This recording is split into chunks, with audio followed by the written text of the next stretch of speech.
Welcome to the .NET Community Days. My name is Hadi. I work as a technical evangelist at a company called JetBrains. Do you know of us? You use ReSharper, yeah? No, we're the guys that make ReSharper. Oh, you're ReSharper? No, we're JetBrains. I'm a ASP.NET MVP, ASP.NET Insider, and anyone speak Spanish here? So you'll be interested to know I have a podcast in Spanish. Okay? Everyone else just ignore that. So, how many of you know of Martin Fowler? That's good. Have you heard this quote from him that says, any fool can write code that a computer can understand, but it takes good programmers to write code that humans can understand? How many of you agree with that sentiment? How many of you write code that computers can understand? That's a trick question. So, do you know what this is? It's not the HP desktop. It's a picture of some green fields. There's no catch. But it represents what I like to call Greenfield Projects. You know what Greenfield Projects are? It's the dream of every developer. Every day you wake up and you work on a new project. You don't have to deal with old code. You don't have to deal with code that your colleague has written or you yourself have written 2 months ago and you don't know what the hell you wrote. You don't have to deal with legacy systems. You can pick and choose anything you want to do. Be it the framework, the components, the architecture. You want REST because REST is in fashion, do REST. You want SOA, you can do SOA. That's everybody's dream, right? That's where we all want to be. This is where we normally are, though. Okay? We are ending up constantly working in legacy code, or some like to call it brownfield, right? I didn't want to be too explicit on the brown part. But whether we start a Greenfield project or not, eventually we always end up here. We end up trying to maintain code. And it could be, as I said, code that we've written ourselves or code that our colleagues have written. And that's where the problems start to arise. That's the infinite problem that exists in software development, which is, how do I maintain code? It's not how do I write code. That's easy, right? You kind of Google it. And then you say, right, well, for this architecture, I'm going to use this system and that system, and then off you go and you start to write code. It's when you come back to that code when you have the problems. And on top of that, if you come back to code, to systems that have been written in a way that is not maintainable, you run into more problems. So if we look at a developer's life, that's the part we spend reading code. And the top part is the time we spend writing code. And from that part of reading code, there's only a small fraction of, oh, I see what he's doing. The others are the WTFs, right? You've seen that comic of how do you do code reviews? And it's a little door, and it's how many WTFs come out per minute, right? Everyone knows what WTF is, right? You just have a really hard time in the snow blizzard. So, partially it's because of this. This was back, how many of you have been working with Windows applications for at least 12, 15 years? Started in C. Writing code that you had to write 3,000 lines of code to display a dialog box, and 200 lines of code to display a button. Did you ever go through that experience? And you thought, why doesn't someone invent something to make this easier? And they did. And they created this environments called RAD environments, Rapid Application Development, where you no longer had to write 3,000 lines of code. You could just drag and drop a button over. And everything was great. Right? We were spinning out applications left and right. And it all became excellent. Problem is that they took the RAD a little bit too far.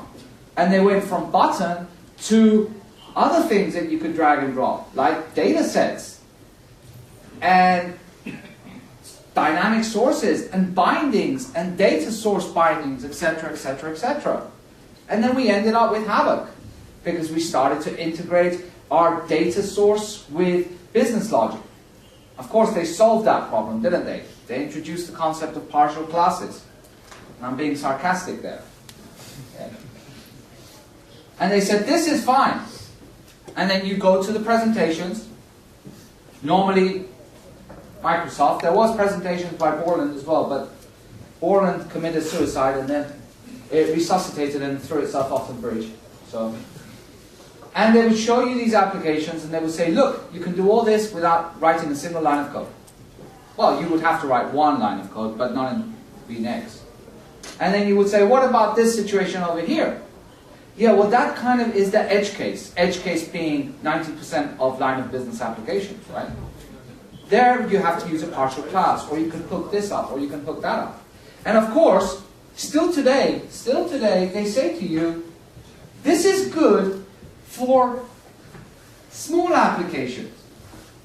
How many of you start a very large application? How many of you start a small application that starts to grow? And you say, no, this one's going to remain slow. Your to-do list grows. And I don't mean adding items. The features you build into your little application of to-do list, even that grows. But they say, no, this is good for developers that want to focus on business domain as opposed to code. Now that's just plain insult. Because none of us here want to focus on code, do we? We want to focus on solving business problems, because that's where we get the money and satisfaction, by solving problems for other people. Not how beautiful my code looks. So it's an insult to say, no, these tools, and I'll name one, for instance, Light Switch. If you've heard of it, have you heard of Light Switch? Light Switch is a new thing that just, the best thing you can do is just forget I even mentioned it. So a new tool from Microsoft. And that is the great of, no, this is for line of business application developers. I'll give you another example. Webmatrix. Have you heard of Webmatrix? Yeah? Webmatrix is focused for developers that want to get a website up and running quickly. We all want to do that.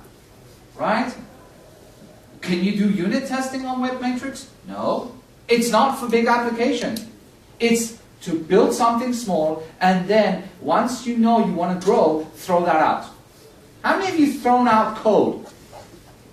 How many of you, your boss has said, no, actually, we're not going to throw, what, are you crazy? We're going to throw out 3 months worth of code? No, you build on that. No, boss, this was just a rubbish, you write rubbish? No, I don't mean it like that. It was just, So, these kind of systems lead us to non-maintainable code, which is where we are, where we suffer the pain. Because it's hard to write code. How many of you do unit testing? Right. Normally when I ask, why don't you unit test, we get a whole variety of responses from, it's too expensive, my boss doesn't let me unit test, which is just like, my daddy doesn't let me go to the shop. I don't know how to, which is fair enough, or it's too hard. How many of you would agree that it's too hard to unit test? How many of you know what unit tests are? Good. Pretty much everyone. How many of you think they're good? Right. And how many do it? Half of that. It's, again, the example of the, I know smoking is bad, but I still smoke. I know unit testing is good, but I just don't do it. There's got to be a reason, right? It's hard. And this has come about by DemoWeb. We build applications that are built out of demos, as in presentations. Have you read this book? How many of you have?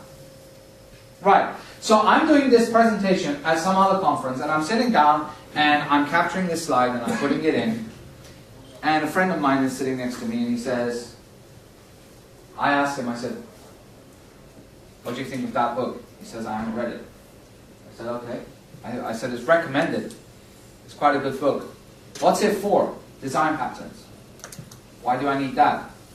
Well, sometimes, like when you're writing software and you encounter a problem and you want to try and solve. I don't. And this is what he replied. And I've quoted him. I haven't put his name, but I asked permission to quote him. And he said, I don't write software. I create solutions based on Microsoft frameworks. And it's sad, but it's true. Right?